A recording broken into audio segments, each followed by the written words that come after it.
Soldiers, sailors, and airmen of the Allied Expeditionary Force, you are about to embark upon the Great Crusade. You will bring about the destruction of the German war machine, the elimination of Nazi tyranny over the oppressed peoples of Europe. I have full confidence in your skill in battle. The eyes of the world are upon you. This opening is an incredibly thrilling, terrifying roller coaster ride. It does for the movie what I hoped it would do. Just grab you and feel like, oh my God, what these poor guys had to go through.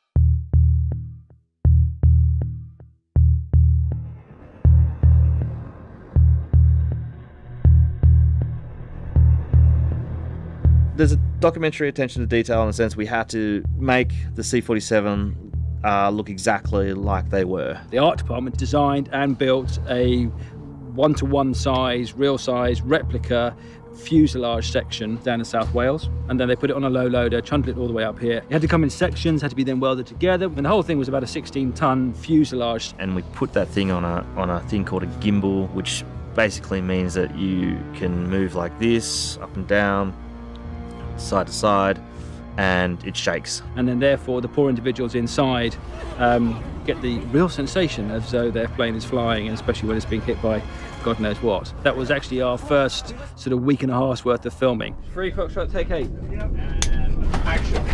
And big jolt. And small jolt. And tail. That was great. It was a really awesome machine. Quite often dangerous thing. 3, 2, 1, door.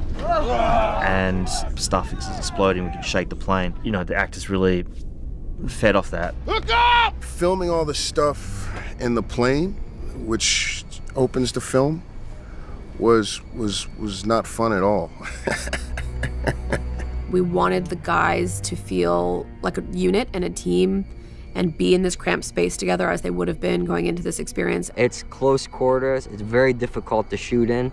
It was hot. Coming in with all of the equipment and the parachutes that weighed a ton, it was one of the most uncomfortable elements of the shoot. You've got like 50 pounds of gear on your back, you know, that we kept on all day with your parachute and all that kind of stuff. And it's this really kind of claustrophobic, you know, metal can you're sitting in. It's hot. You're on that plane for hours and hours and hours, you know, in your gear. You can't get off the plane. The jump scene was full on. Like, I mean, we're in that plane for 7 days, I think. And it was great. Like, I feel like that was another thing that really bonded us all. And it was also really sad when the other guys that don't make it off the plane, like, aren't there anymore. 3 Echo, take 4, pick up. Action.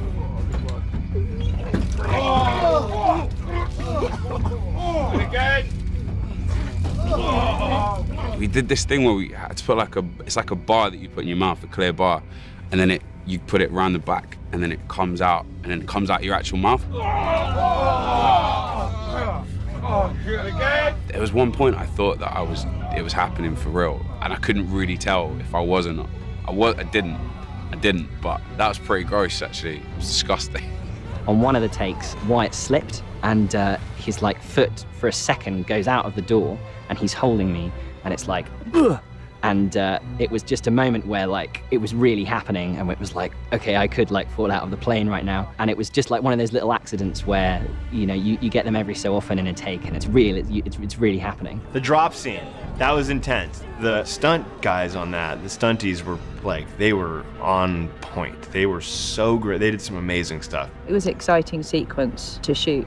It was actually, there were parts of it were obviously very emotional, people getting shot and their buddies getting shot, and then, you know, you got that intensity of all the stunts happening and our lead character Boyce and his whole journey. So it's kind of, hopefully, it's all edge of your seat stuff. It's working out how we achieve those so that they look fantastic on camera, but also our performers or actors are safe. We all just grit our teeth and got through it. It takes a lot of time. It's worth it, but it takes a lot of time. And then physically, it can be quite demanding. It's one of those things in hindsight, yeah, when you finish, it's a rewarding experience, but when you're in the midst of it, you're like, okay, I'm done now. It wasn't pleasant at all, but I was proud to be with this group of actors that take after take, moment after moment, consistently just gave 100% of themselves over and over and over and over again, because it was like a trillion angles, a billion takes. Everybody just gave everything they had. Everybody was going for it every single take. Let's go! It also gives you a huge appreciation for what our military goes through. My appreciation was already there for what our military goes through, but it has just grown exponentially.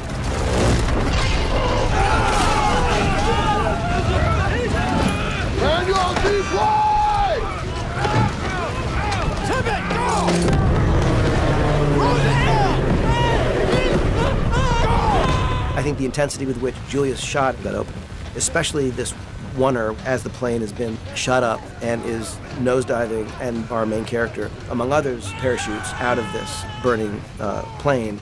You just hold him all the way from the plane, you know, down as he's falling in one shot, and it feels incredibly intense.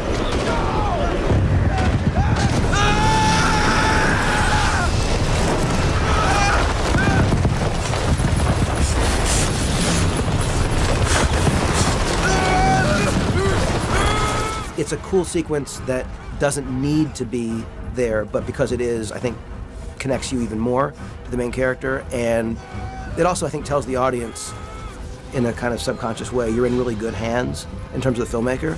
And just, it makes you realize that Julius is, you know, he really has a lot of awesome tricks up his sleeve. And it's not about showing off, it's about making you feel like, oh my God, I'm really there, I'm really there, I'm really there. So whatever follows, I think, is enhanced because of that opening.